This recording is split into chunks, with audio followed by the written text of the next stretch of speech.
3, 2, 1, go. Guys, Happy New Year! Welcome to episode number 22 of the RDO Podcast. As always, I'm Jason Moncannell with my brother and co-host Alex Moncannell. Happy New Year to you, brother. Happy New Year. It is 9:10 a.m. on the 1st of January 2021.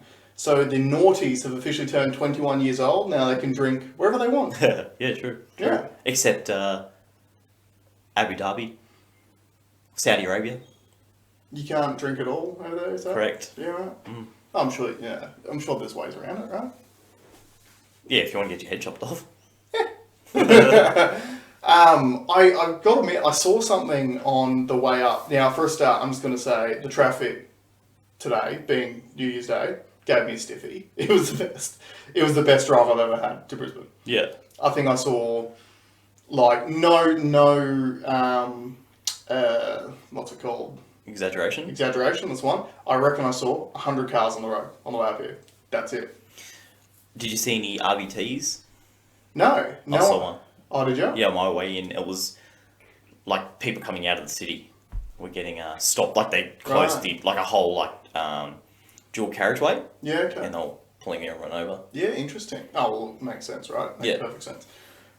Everyone should start the year off by losing their license. Yeah, That's a really smart way to do it. Yeah. But I saw something on the way up which I thought was a beautiful summary of the new year, which was there's a section of highway on northbound near Yatala, which had recently been burnt because some dickhead flicked a cigarette butt out the window and the whole thing caught on fire and it was black. Yep.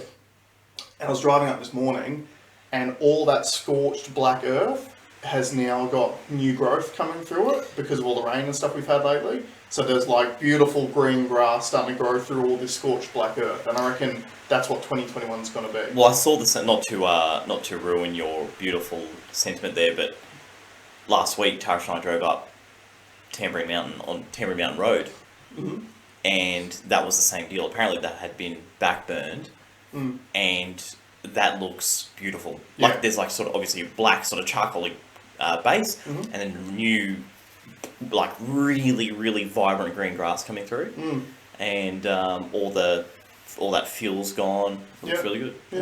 Yeah, so it's nice. So New Year's Day. Obviously, we spoke last week about New Year's resolutions. And all that Yeah, I sort have of to apologise. We did that ask about. So what I noticed, all my YouTubers that I follow, they did what they were thankful for in 2020. And then now they've done what they want to do in 2021. Whereas because we're only new to this, and this is our first new year as a podcast, we did it the wrong way around. No, we're changing the game, man. We're changing the game.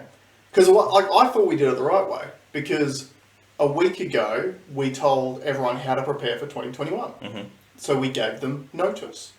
Right? So you had a week's preparation time to prepare for the new year. Yep. And also, there could have been a lot of stuff that happened in that week too. Yeah, that we could then be thankful for today. So we're actually changing the game. Yeah. Next level. Yeah, no, I'll cop that. Well, that'll be our tradition from now on until we forget next year, and then... Exactly right. So we'll change it next year completely. Did you do anything for New Year's last night? Just went to a friend's place for they had a bonfire, but the weather wasn't great. But it was really nice, just... pretty small group of friends, and it was chilled out. I think I was in bed by 10:30 at night, maybe 11 o'clock. Yep. Yeah. Saw no fireworks, but... Yeah, fair enough. What about you?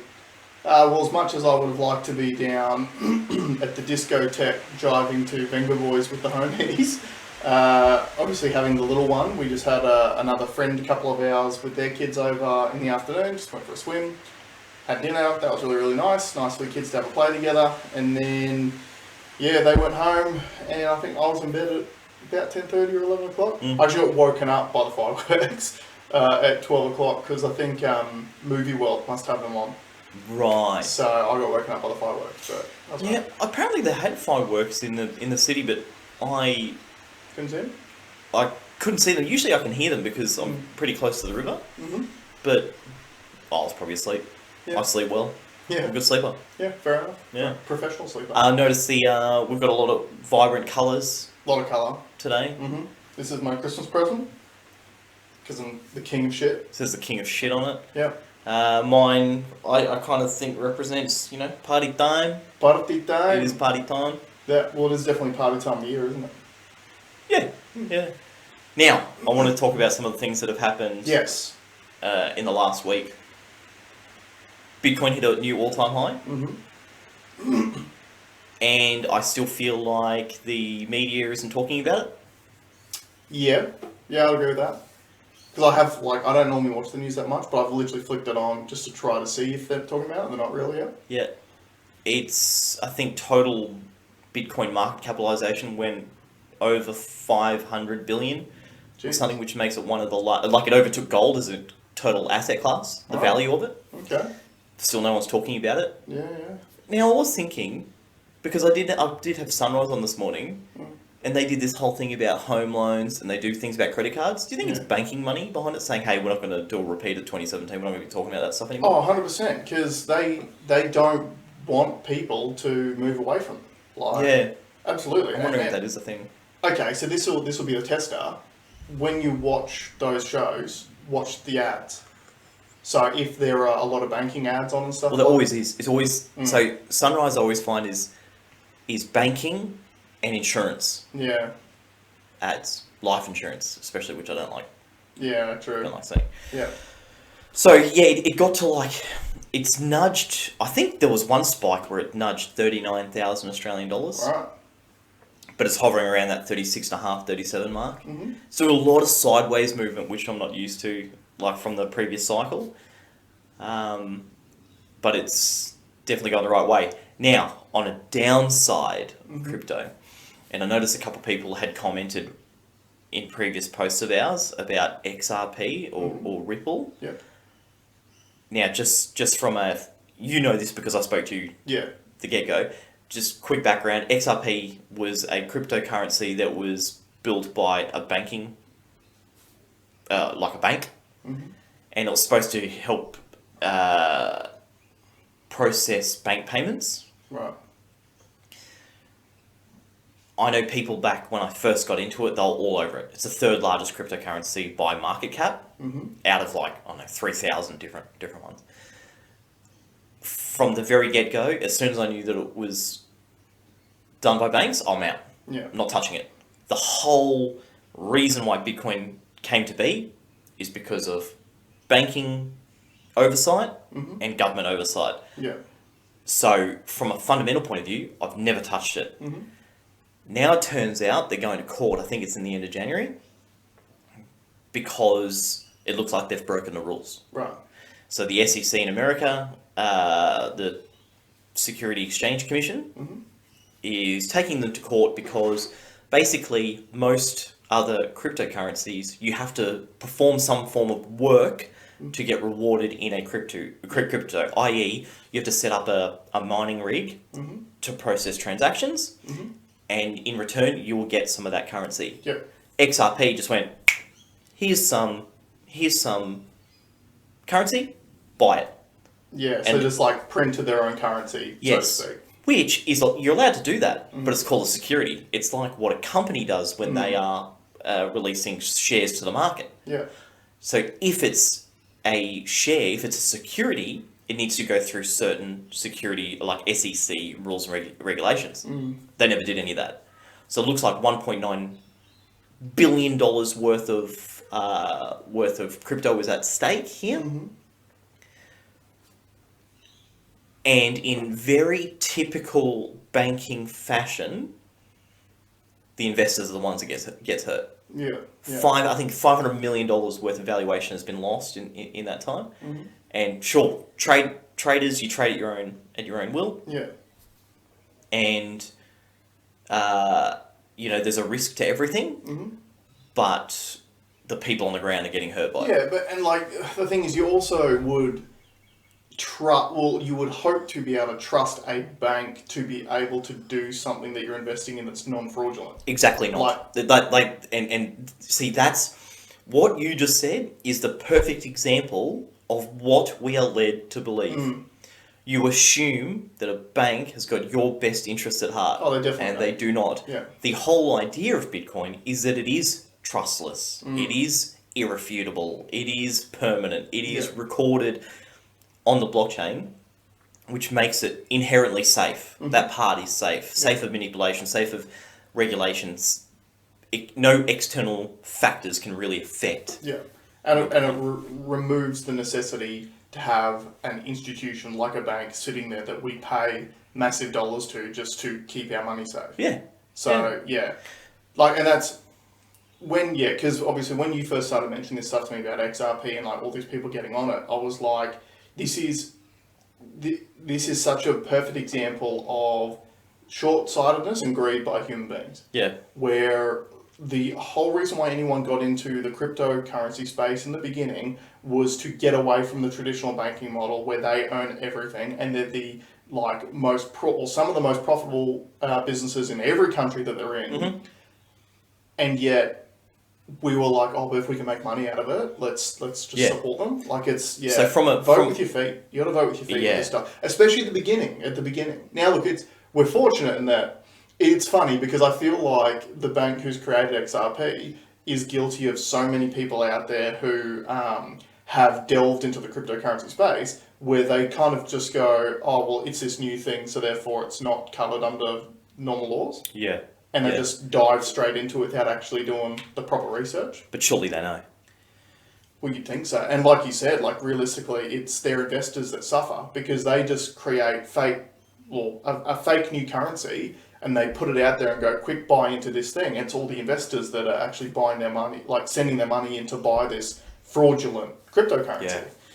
It'd be really interesting to see. Definitely keep us updated on developments from that case. Yeah, I think it's so interesting. I just can see no possible scenario where they can get out of this unscathed. To me, because it breaks some of those fundamental rules of what a currency is as opposed to what a security is.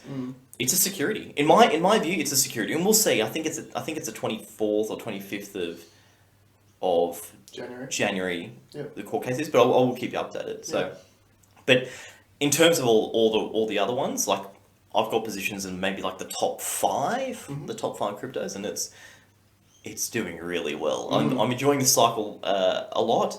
There's lots of Facebook groups and Telegram groups and YouTube videos I watch, and it is very exciting. And because it only comes around every sort of 3 years or so, I'll enjoy this cycle probably till January, February. Jump out of it, put it to sleep, and when the beast reawakens in 3 years' time, I'll do it all again.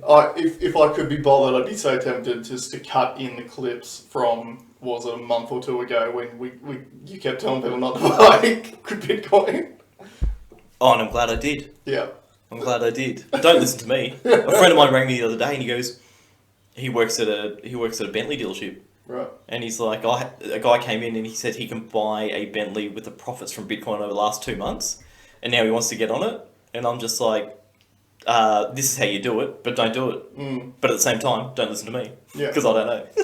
Well, that's the thing. You got to make your own decisions, right? Yeah. It'll be actually. This is something I was going to ask you about too, and I'll get to it once I get around to it.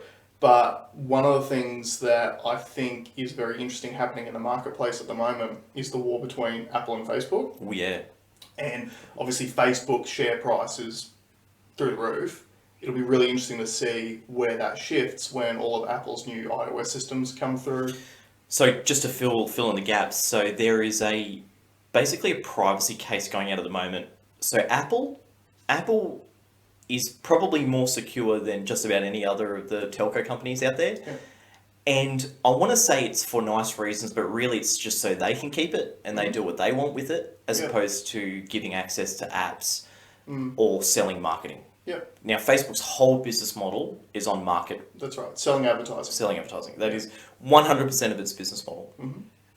So there's a new iOS that's going to come out that's basically going to, any iOS user is not, like, their data will not be shared. Yeah, well, it can be, but it will ask you, that's right, so each application, it will ask you which data or whether or not you're happy to share any data. Because most people don't realise that Facebook doesn't just use the data that you put into the Facebook platform. Facebook can actually track you when you leave the platform and go to different websites and that sort of thing as well. I know that recently there was that massive spat between Facebook and Apple because Apple had updated the App Store to tell people what data each app actually uses. Yeah. And the Facebook list is a mile long. So, yeah, one of the things that like I'll find really interesting out of this, and one thing I want to ask you is, are you tempted to switch to Apple when this iOS system comes out? It's funny, I had a conversation with a nerd friend of mine yesterday, and we talked about this exact subject.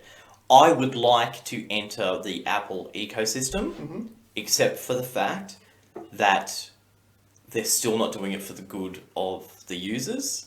They're doing it for the good of Apple, and the user interface on Apple sucks compared to Android, in my opinion. Right. That the same keystrokes. So from a fundamental security standpoint, Apple is way better. Yeah. Way better.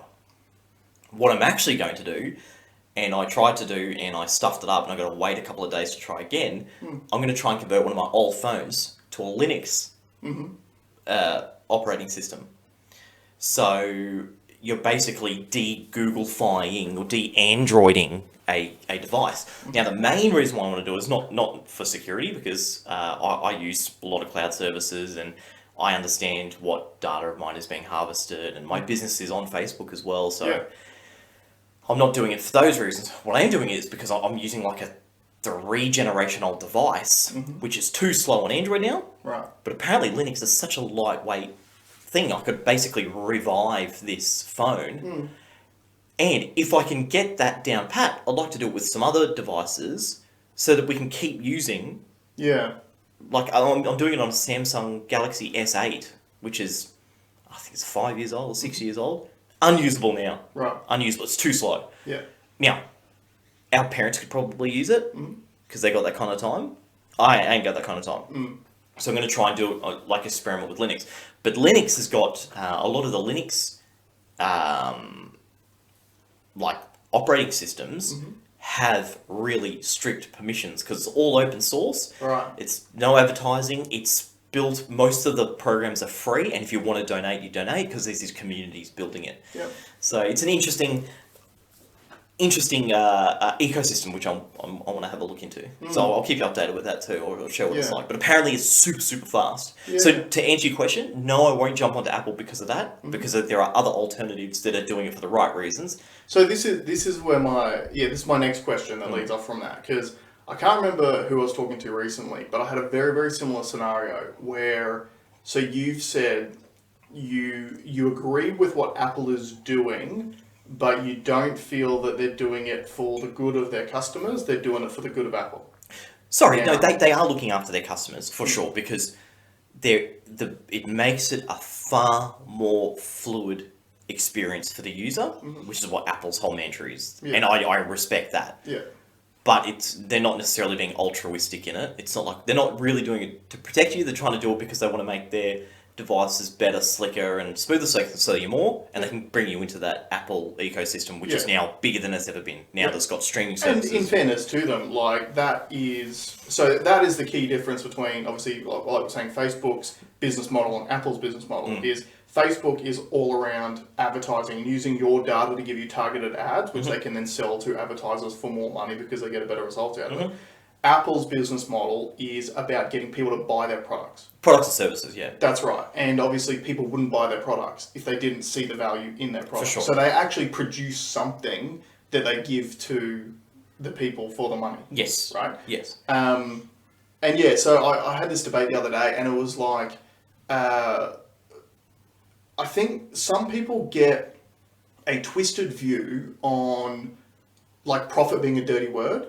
So, and this happens so often where, because we live in this obviously outrage culture now, where it's like someone can't do a nice thing for someone else if they're going to benefit out of it as well. Yeah. You know, like you can't I don't know, start a charity but then have that charity pay your wage. Yeah. Because then it's like, oh, you're just doing it to get yourself paid. It's like, no, I'm actually doing it to try to help all these other people, but I got to live at the same time. Yeah. Right? Like it's just an interesting thing. Well, to expand on that, I've had people, you know, we've talked about this value for value model, and I've always been big on pay for the value that you see value in.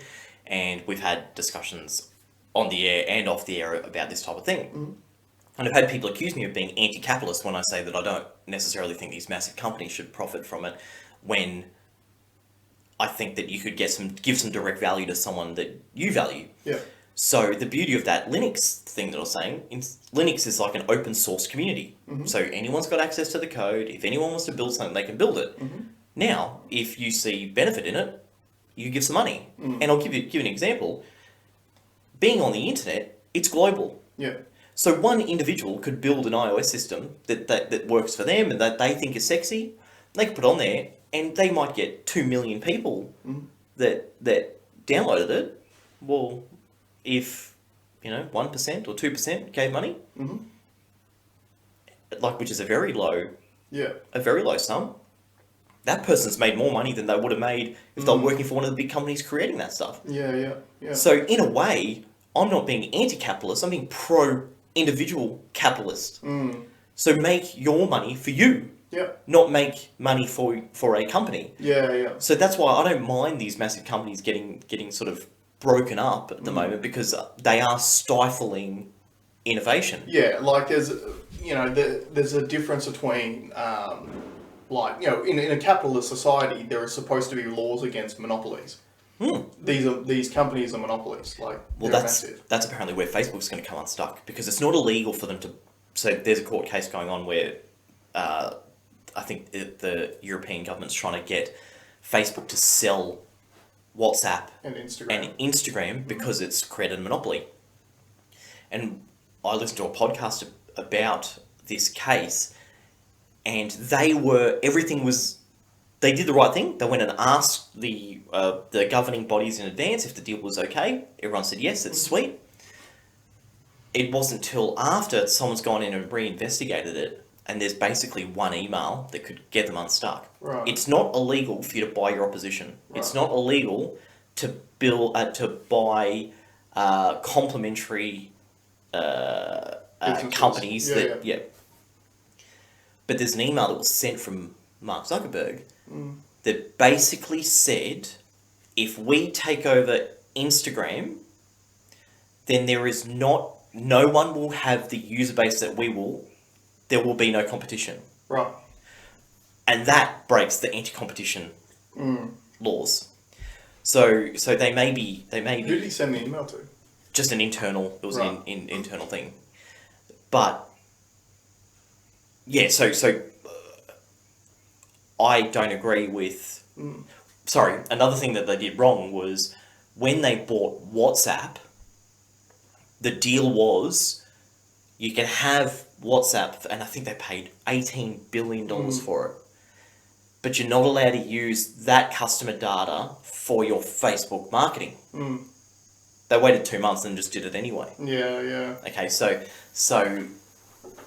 it's a bit... It's also, like, the thing I find really funny about that, sorry to cut you off, but towards the beginning of the story when you were like, they did all the right things and they went and they asked, the people in charge if it's okay.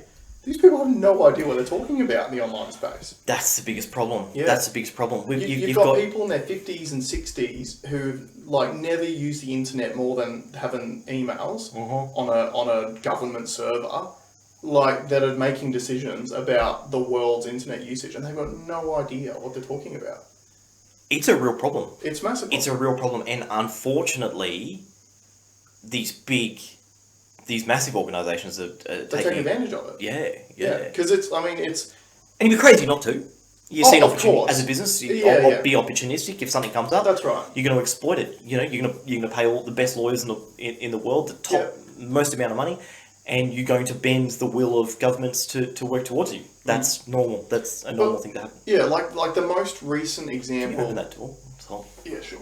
The most recent example of competitive conduct and trying to do things the right way that I can remember is the recent AP Eagers AHG merger. Because remember when that was all going down and the amount of dealerships, so obviously two big companies turning into one big company, but the amount of dealerships in different regions that either of the companies actually had to sell off for the ACCC to sign off on the deal. Yeah. Because they needed to make sure that this company wasn't going to create a monopoly. Yeah. And that was massive. Like, you're talking, hundreds of dealerships Australia-wide that all had to shift around and, just to make this deal happen. And yet, these tech giants are just kind of left unchecked because people don't understand what they're legislating. Yeah, exactly. They don't see it as tangible. They don't see data as a tangible thing. Yeah. And it's definitely a landscape that they're under-equipped, to handle. Yeah. And we will all suffer for it in the end. But, so, again, I'm always a solutions guy. Mm-hmm. So what's the solutions? I would say the solution is, again, look at some decentralization. Yeah. So one of my new things that I added to my list after we spoke for 2021 is to protect my business. Mm-hmm. I need to figure out another way besides Facebook and probably some of the, like maybe even carsales.com, or I need to think of some other areas that I can market my vehicles to protect myself just in case something happens. So what I would say, the answer to this, or what we can all do, the part that we can play, is in a way to decentralize some of our activities, i.e., the Linux thing's a perfect example. You're not giving your data to Google. You're keeping your data for yourself. Using some of the non-massive company-owned streaming services, and there's hundreds of streaming services out there. I don't know if did you hear that there was a company called Crunchyroll, which is the largest anime. Oh, yep. Yeah, it got sold to... who bought it? I can't remember it, but it was like $2 or $3 billion. Wow. So, as the individual, what we can do is try to add value to the little people that are having a crack. And all I would ask the little people to do is provide value for your client. So that's something that I do in myself, like in my everyday practice. What you're going to get when you buy a car through Auto Bros compared to anywhere else is you're going to get an extremely high level of service, and I'm going to apply my experience to help my clients. Yep. And I would wish that upon anyone that's out there that wants to have a crack in the market. If you're providing real value for your clients, you will succeed. Yeah. But I just wanted to encourage people out there to give a little to help. And the example I use, and so I had a content creator, Chris Harris, that I really, really liked. I've been watching for years and years and years. He used to do these great videos on YouTube, right? Car videos. Expensive to make, very high production costs. Yeah. And there was a point where he goes, I can't continue to do this anymore. I don't think YouTube was paying enough money at the time. And there was no network money. So he went on to Patreon. So for those uninitiated, Patreon is basically a site where you can give direct value to a creator that you like and consume the content through that service. So he went on there, and I just gave, I think it was only like $4 a month or something. I was happy to pay $4 a month, and he continued to be able to make those videos because he probably had like 1 million followers. Yep. And then, again, if only a very small percentage give, then it makes it worthwhile. Yeah. Now, the beauty of it was he made such high quality content after he got a job at Top Gear. Right. When he got the job at Top Gear, he went back and gave everyone's money back. Wow. So he gave you anything that I'd given him, and I was probably giving him like $4 a month for, I don't know, 12 months, maybe 15 months or something like that. Yeah. And he just sent a note out to all of us, thank you so much, you got us by. It was him and his producer, yeah. And to thank you, like, I've got this job, I'm getting paid really, really good money now, and I pay it all back. Now, again, could he have done it without Top Gear? Yes, it was a dream of his. Good on him. So what I'm saying is, if we decentralized our thinking, if we gave direct value to people that we saw value in, those, more opportunities will arise. And I think, direct capitalism, I want to call it. Yeah, and I think the big key is its economies of scale. So this is probably the thing that people need to wrap their heads around. Like, so if you have a Netflix subscription, it's what, $14 a month or something like that. A lot of people have a mobile phone and they'll pay $50, $100 a month for a mobile phone and internet plan. They're big dollar amounts. But if you find yourself going to the same content like day in, day out, week in, week out, which is free to you because someone is a content creator, and I'm not saying like us, but maybe. Yeah. But obviously, creating content costs money. Sure. Like, and obviously, what we're doing here, we're doing it on the cheap. But look, we've invested in mics, we've invested in laptops. Like, you know, you've got a phone that we use specifically for this. That costs a little bit of money. But the thing is, if you want to do that sort of value system, it might be that you give 50 cents a month as a subscription to someone that creates content that you're interested in. Yeah.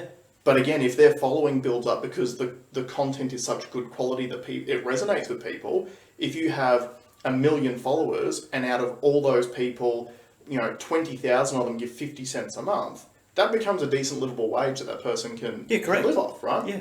So it doesn't and need to be big bypassing amounts. a massive corporation that all they're going to do is capitalise on it for themselves. It's kind of like the online equivalent of you doing what you did this year. So you used to do Last year. That's right. It's so last year. Yeah. But you used to work day in, day out, doing the same things that you do now, but you did it for the aid of a massive company and the head honchos who sit at the top of that. Now you've gone out and you do it yourself and people pay you directly for your efforts. It's the same thing. Yep. So obviously we're on YouTube, and obviously down the track you can monetize it, right? Yep. And they can give you advertising revenue and stuff like that. If we got to a point where our following got big enough to do that, I would probably prefer to do the value for value model, still keep it free, advertising free, and have people be able to contribute these small amounts. Yeah. Because at the end of the day, we'd probably make more and the users have a better experience. So I want to say that I hate it. I don't like it how we talk about the free model. Yeah. When it's an advertising model, it ain't free. Yeah.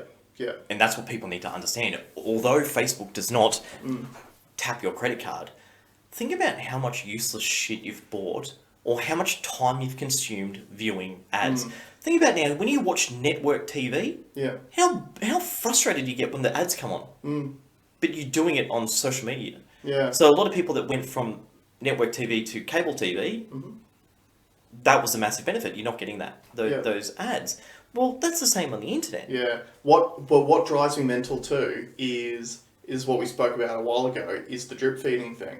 So I've still got cable TV. Now I get it cheap, but I've still got cable TV because I love watching live sports. Now, the whole point of cable TV is you pay for it so you don't get advertising. Mate, I'm watching like an NBA game and they've got so many stoppages and they go straight to ad breaks and they play the same ads over and over again. Yeah. And it drives me mental. You know what? Like I'm paying for your service. How about when there's a timeout, the commentators talk to me about stuff that's happening during the game? Why am I like getting ads now? See, that's why Formula One does that so well. They do so on a Formula One weekend. Well, on the Sunday, for example, a Formula One weekend's 4 days: Thursday, Friday, Saturday, Sunday. Free practice Thursday, free practice 2 Friday, free practice 3 and qualifying on Saturday, and the race on Sunday. On Saturday and Sunday, there's 5 hours of telecast. Yeah. And they don't do ads. Yeah.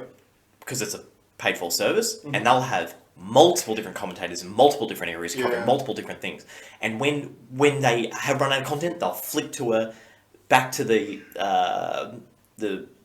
station. Yep. And then they'll talk about a technical analysis. You know, and that I think that's how it should be done. That's how NBA should be done, because there's so much stuff you could break down, so many replays you could absolutely. break down. And I just feel like, obviously it's money is what drives all of it, but it just if I could go somewhere else to pay for a service where I get analysis and stuff during the stoppages, I would do that.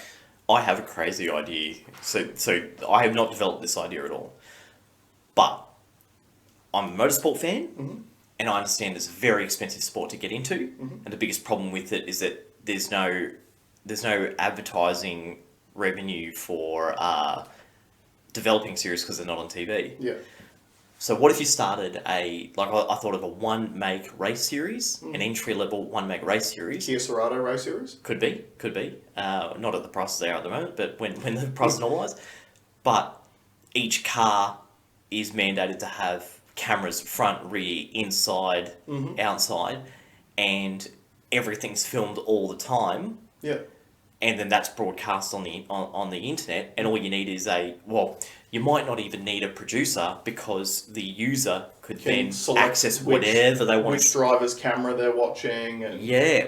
And I also think it'd be a great way to get talent out there, because I worry that there's lots of people out there with a vast amount of talent that never get to showcase it. Well, what if they could showcase it, and what if the whole world could see it? You know, I feel like that's a bit of a decentralized way to help grassroots.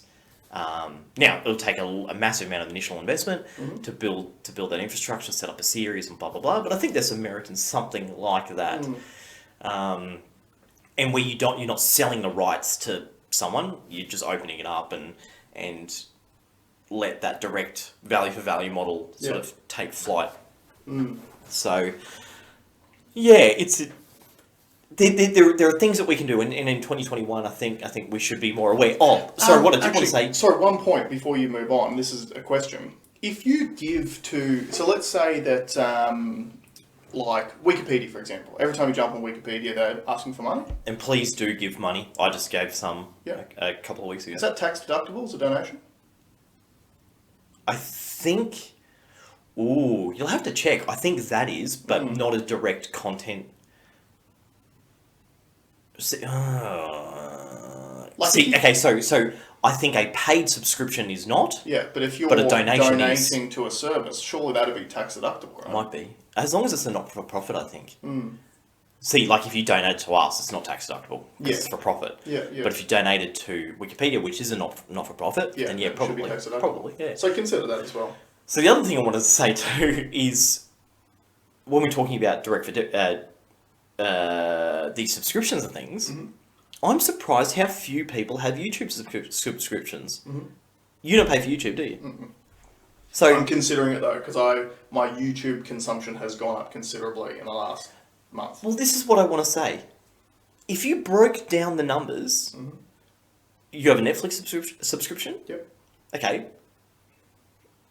The amount of content on Netflix compared to YouTube. Yeah, pales in comparison. You said this the other day and it really made me think. It's on another level. And the other thing is, you can't watch 15 minutes worth of Netflix. There's no 15-minute Netflix show. But there's 15-minute ones on YouTube. Yep. I think you've got rocks in your head if you don't have a YouTube subscription. And if you're paying for Spotify, well, if you have a YouTube subscription, you get YouTube Music, which is the same library. Yeah. No Joe Rogan.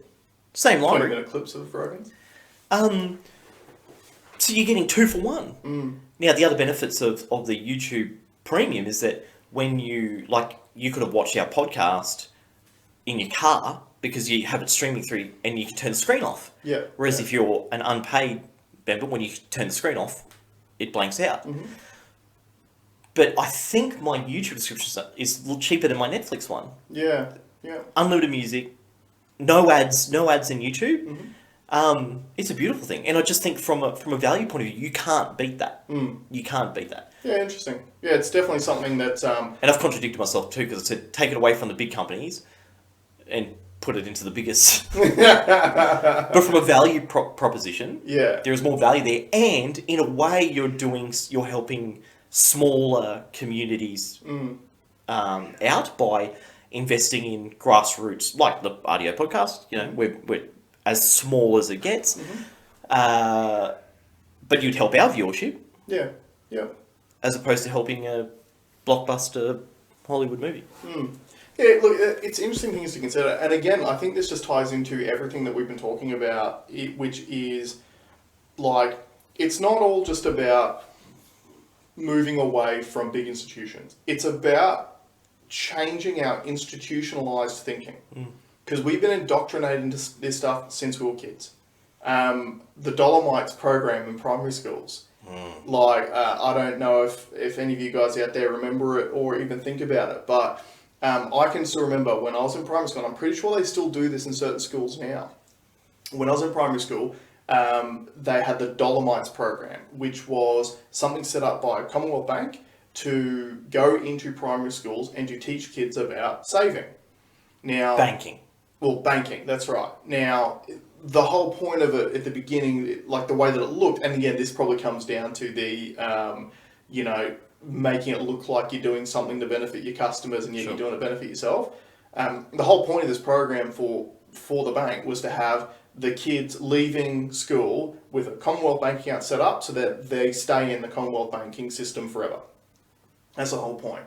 They have a 65% success rate with that too. Yeah. 65% of people that have had a Dolomite account would when they've left school, still stay with CBA. Yeah. So again, really, really smart marketing. But again, this is institutionalized thinking. And I guess like we as human beings, we have a bias towards big companies because we think big companies are safe places to transact with because they wouldn't get that big if they're doing the wrong thing. But I think a lot of times it's on the contrary. I think they get that big by doing the wrong thing because they make the risky decisions like creating your own cryptocurrency and, like potentially going to court over billions of dollars that other people just wouldn't make because they're like, I know me personally, I will, before making a decision on something, I will scour through the possibilities and go, oh, is this ethically wrong? Okay, I probably shouldn't do it. Yeah. Whereas again, a lot of business people get far ahead by going, is this ethically wrong? Well, yeah, but could I get out of it on a technicality? Yes. All right, cool. I'm going to do it. I'm going to take the money. For sure. Yeah, interesting. So we should probably actually talk about the point of this podcast as well. Sorry about that rant. That's all right. I get on those sometimes. That's okay. So, like you said at the beginning, last week we spoke about how to prepare for 2021. This week we want to speak about what benefits and what things we're thankful for that we got out of 2020. Because by all accounts, most people, well, you know what, I'm actually going to check myself on this. At the beginning of the year, or even for the first 6 months, everyone was talking about how 2020 sucked and how it was a terrible year. And we had all these things, because it wasn't just COVID. Like, you got to remember right back at the start of the year, like, Australia was on fire at the beginning of the year. Then we had the floods, obviously, that came afterwards. Weren't quick enough to put the fires out. Yeah, recession. We had a recession. Obviously, you had COVID. And again, if you look at the states at all, obviously, what our government's done to help us during COVID compared to what's happened over there and a lot of other places overseas, I think they've done an amazing job. Agreed. We're extremely fortunate to live in Australia. I think it is the best country in the world for many, many reasons, and this is one of them. Because, not to get too much into it, but obviously we've got things like free healthcare as well, which a lot of people in the States lost their jobs and they lost their healthcare along with it because it's tied to your work and all that sort of stuff. But, there was a lot of things, a lot of negativity that happened last year, but I think there's so much good that came out of it as well. Well, on a whole, and I was talking to someone at the New Year's party last night, and she said the same thing. She goes, like, we're all like, good riddance to 2020. And then she looks up, she goes, oh, I had a baby. So did you? Yep. Actually, there's a lot to be thankful for. And if I would say anything, the media really probably gained more legs than it's ever had because of, a pandemic really helped. 100%. And that's the biggest problem with mass traditional media is they would have made so much money out of last year, and it was the easiest content they could have ever come up with. Like if you went back to 2019, all these companies were crying out because they had no content because everyone was just going online to get their content. But last year it was just like, oh, we got nothing to talk about. No, let's talk about COVID. Yeah. So okay, what was the highlight for you? So look, obviously, number one highlight for me was my son. Yep. So born on the 26th of January last year, so he's almost one now. So born on Australia Day, so lucky kid gets a day off every year for his birthday. That to me was the shining light. But the benefits that I got out of COVID was, because I think I've told the story before, but we had never heard about Corona or COVID until we were in the hospital after Nate was born, because we were in there for a few days afterwards. And Amanda's sister actually messaged us going, don't touch anything on your way out, because the first case of Corona was at the Gold Coast Hospital. So that was the first we'd heard of it. Now, after that, I'd already planned to have 3 weeks off. And then when I actually returned to work, because COVID had been kicked off, we were down to half hours. So whilst, again, the initial thing is like, oh, that's less money and, you know, that's a big negative, I was so stoked to be able to have this extra time at home, especially during those early times, because, you know, my wife and I had, well, Amanda had a little bit because of friends. I had zero experience with kids. So to be able to actually be at home way more than I've ever been at home before, in the last 10 years, was a massive blessing for me sure. and my family. And it also opened my eyes to some things. Like, it put a lot of the world in perspective for me.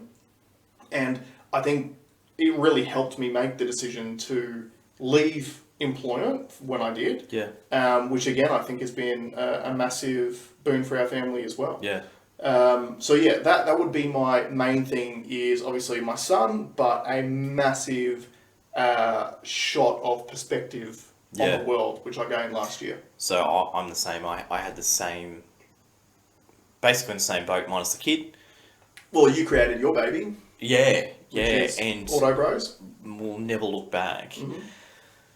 But also, it made me really think about connections with friends and family, and how important it is to make that phone call, to stop off, to give someone a hug, you know. And as poxy as it sounds, my life is far more enriched now that I can have those connections with friends and family that I couldn't have before. You know, when you're working 6 days a week and you're doing 60 hours and you know, you don't go to that dinner party, or you don't go see your folks because you're just too tired, and not being able to help someone out with something, that's actually not a nice way to live. No, like I remember actually using this word track a lot back when I was in that system, which was, I spend 60 hours a week talking to people I don't really know about things I don't really care about for a living. I don't really want to do that in my time off. So I didn't want to go to that dinner party and make small talk with my friends and stuff like that. And then you look back at it and you go, that's so ridiculous. Like, you know, there's the whole living to work or working to live type thing. And obviously that lifestyle, there's living to work, because I was putting all my efforts into that and neglecting everything else. So that connection thing, I think, was really, really important. Obviously, my business, that was a massive highlight for me, and just seeing the other side of things, and realizing, you know, that there's really good money to be made, and in a far more effective and smarter way to do it. But also just giving my brain the space to think about other things, like this podcast, like investment portfolios, like my relationships. Having the brain space to comprehend other things is super, super refreshing. And I'll look back on 2020 as one of the most formative years of my life. And in a good way. I feel like for us, and there's probably a lot of you out there that agree as well, I feel like last year was that year which gave everyone the realizations that you normally only get on your deathbed. And you go, I've got all these regrets. I wish I could go back and spend more time with friends and family. And, you know, I wish I could, I wish I spent less time working, because, you know, no one's going to miss the amount of time. Like, no one's going to look back on their life and go, I wish I worked more. I feel like we've all had those realizations, but well in advance. So I guess the key to it is obviously harnessing those things, learning from them, and applying them to make sure that when you do get to your deathbed, you look back and you go, no regrets. You know? And you should have a think about those things. And you know, I'm extremely thankful for 2020. And I know it's been very, very tough on some people, but if you're looking at all the bad stuff, you're gonna feel bad. 100%. But if you're looking for the good stuff, you'll realise there's a lot of good. And you actually need to do this exercise. This stuff does not happen automatically. And I've had conversations with the people, and they're like, oh shit, and this sucked, and I'm like, yeah, but what about X, Y, and Z? And they go, oh yeah, that was pretty good. But if you don't put your brain through that exercise, you won't see it. And the reason why I wanted to talk about this is because I told you that I watched one of my other YouTube guys. He's had a shocker, and I've been following him for 3 or 4 years now. And he did this like end of year talk, and he was so down. He's in the UK, they're on lockdown, he's broken his back, lost a relationship, and it's all this bad stuff. And he was draining, and he was draining his co-host. And I'm like, that's a state of mind. Yeah. That is simply a state of mind. Yeah. And it's easy to say, but it's once you practice this mindset, it's easy. You do have to practice it because it's like a neural pathway thing. Yeah. And again, like we speak about this all the time. Like human beings, we are biased to look at negative stuff. We're all born with it. So there's nothing against anyone who's looking at the negatives of this year. Like we're designed to do that because it's a survival mechanism. We actively look for the things that can harm us. Yeah. But the problem is when we focus on that and when our TVs are filled with it because that's all the media you can talk about because they make money off it. And when our social media is filled with it because they make money out of it. Like, all these factors working against you. that's right. Like, it and I'll can give you be the tip. difficult. There's heaps of people at the pity party. Oh, yeah. You'll be in great company at the pity party. Yeah. Look, I've been a member of the pity party many times in my life. Yeah. Like, many, many times. And for when things which are way lesser than what's happened in 2020 have happened to me, I've become a member of the pity party because I chose to look at all the negatives. Yeah. But you're right, it's a neural pathway that you need to work on every single day. And just the simple things of getting up in the morning and going, all right, well, what am I thankful for today? Yeah. Can actually help you move. Like, it sounds hokey. Like, they call it gratitude practice. Like, Yeah. But it's literally just looking at the bright side of life. And when you have a scenario that comes up in your life, and like there's always going to be a positive way to look at it and a negative way to look at it. I think it's so important, and that's the biggest thing that I learned out of 2020. I reckon. And I'm thankful for that. I think that's such a powerful tool because your mind is everything. You know, and it was a bit of a reset. And I'm extremely thankful for what that's going to do. Yeah. One thing I wanted to bring up as well too, because it sort of ties into people's thinking, is you had a situation that you told me about in regards to, was it an accident or a breakdown? Car crash. Car crash. Yeah. So I want you to tell the story from the beginning, and then I want to discuss this briefly before we finish up. What day was it? It was Christmas Eve, I think. And all I wanted for breakfast was a bagel. Yeah. Went to a bakery, shut. Another bakery, shut. Yeah.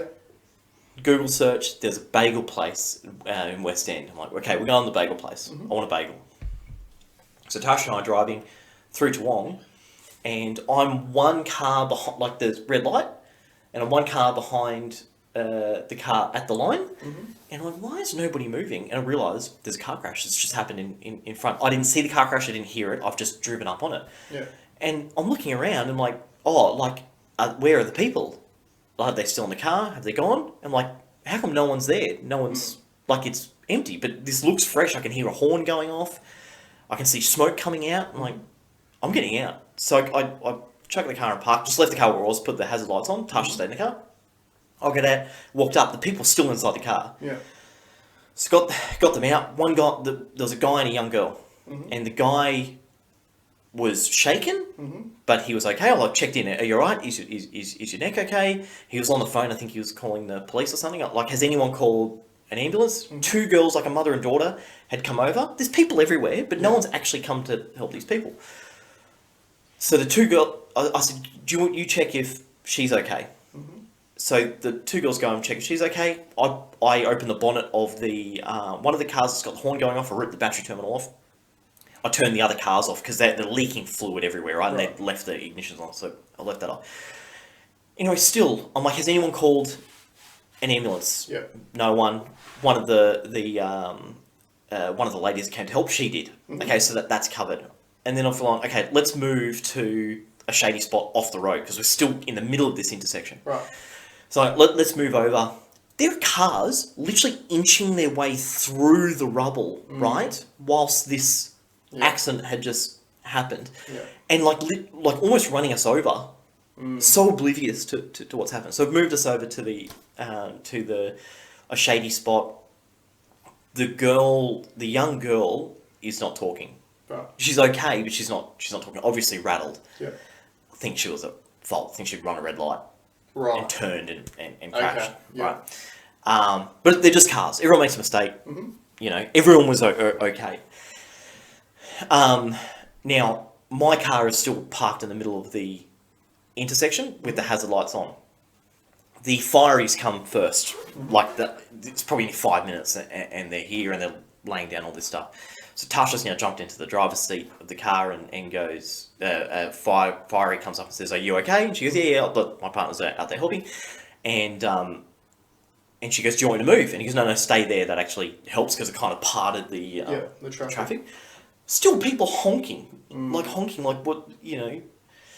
And it just took a little bit of, you know, I made sure that they had their driver's licenses exchanged and that they'd grabbed a couple of photos, just some little things that you should do in these situations. That need to be done that if you don't have a clear head, which clearly both parties wouldn't have, probably would not think to do at the time. Like, the guy was shaking and he was talking to, I think it was the police. And when we went over into the shade, he's like, and he started walking out. I literally had to grab his shirt because he walked right in the push bike lane. And push bike was just coming through. And, and like, but just, I don't know, I probably coordinated some of the stuff just to make sure that all the checkboxes got filled out. But I was really surprised that no one else had done that. And I've got to give credit to the two ladies that they were really the first ones there. First on the scene. And stayed and helped and made sure that that girl was okay. But it was a little bit disappointing. I thought there would have been more sort of action. So there's some really interesting psychological stuff that I wanted to unpack from this, because you told me the story a few days ago.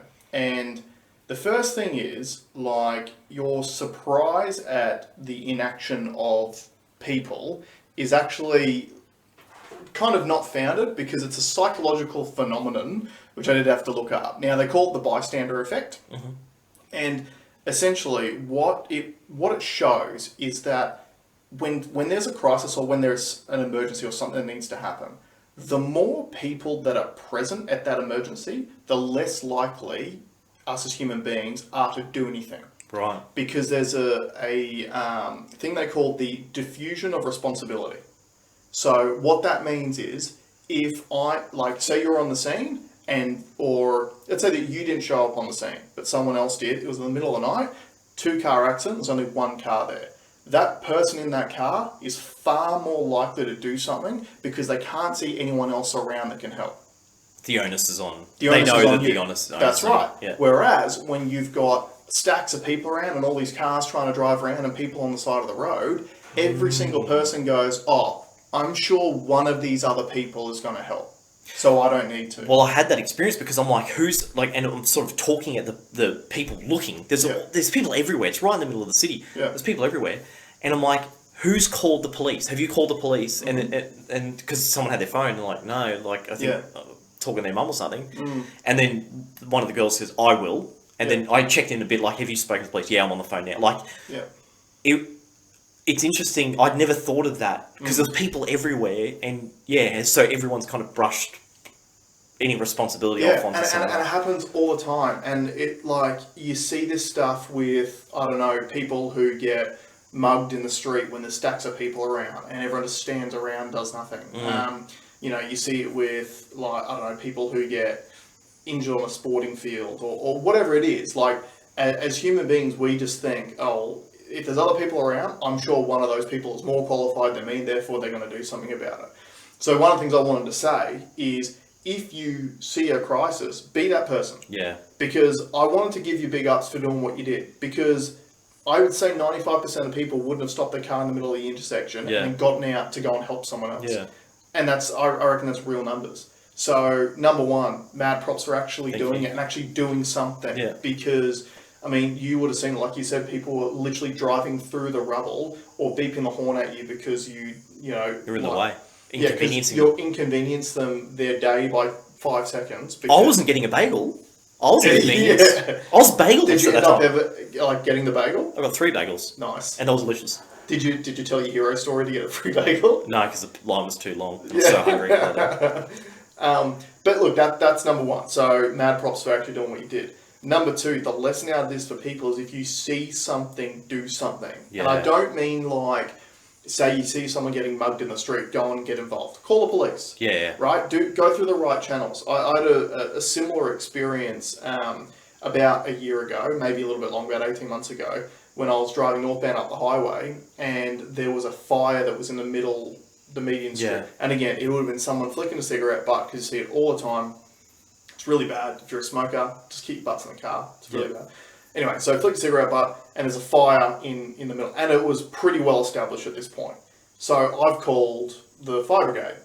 And again, I don't know if it's, I'm sure they have heaps of people who are taking these calls, but they hadn't heard anything about it.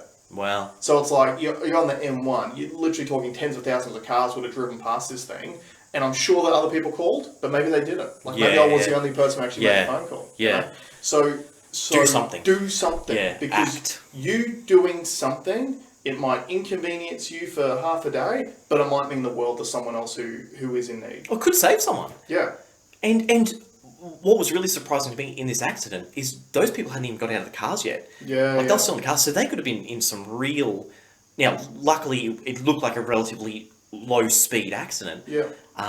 But you don't know what position they were in. No. One of the cars, all the airbags are deployed. Right, yeah, so that's obviously pretty major. Right. Yeah. You don't know if they've got a baby in the back of the car. Exactly. So it could be absolutely life-changing for someone, and all you have to do is act. And I agree with you. Follow the correct course. Keep a level head. Just safety first. Yes. So I used to work as a safety supervisor. The first rule of safety is, before you can help anyone else, you need to keep yourself safe. So, if you are getting out on the middle of a road, you do need to have probably your car parked in a spot where it's actually going to give you some protection. Have the hazard lights on. Yeah. Assess your surroundings. Make sure that there's no power lines down. Make sure that, you got to assess the people that you're dealing with as well. Someone might be enraged or something like that. Yeah.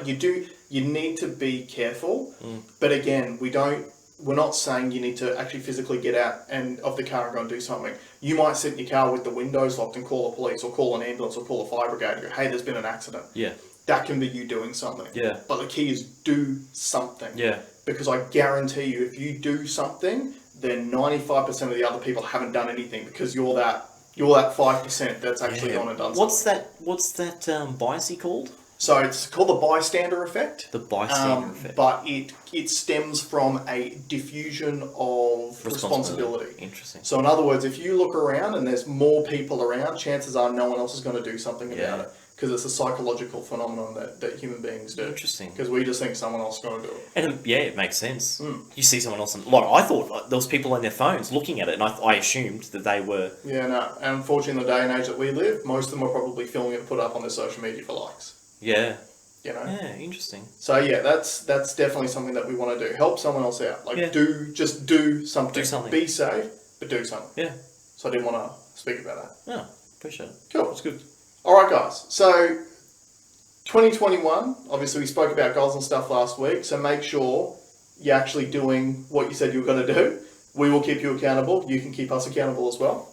And on that note, are we on the audio platforms? No, we're not. So I got a really bad bout of tonsillitis and ruined Christmas. Yeah. And I'm on my last day of hectic antibiotics today. Yeah. So that is my goal for this week. I'll sort that out this week because, I literally couldn't show up for Nate's first Christmas. Yeah. But yeah, definitely get up on the audio platforms. Again, like Alex said, if you want to get a YouTube subscription, you can listen to the stuff in the car and just lock your phone. Yep. Off YouTube because the audio quality is going to be the same now. Hope you guys enjoy the new audio quality as well. Yeah, we didn't get any, I don't think there were any comments about the audio. No, the one comment that we got from last week was about the thumbnails, which was from Josh. Thank you, Josh, about he likes the parody photos that we do the best. Yeah, I like them too. Yeah, for sure. So we just need to get creative. Yeah. But guys, thank you very much. Thank you for joining us in 2020 and helping us get started. And we're looking forward to having a big 2021 before Let's thrive in 2021. Let's thrive. That's the key word. Cheers, guys. We'll see you next RDO. See ya.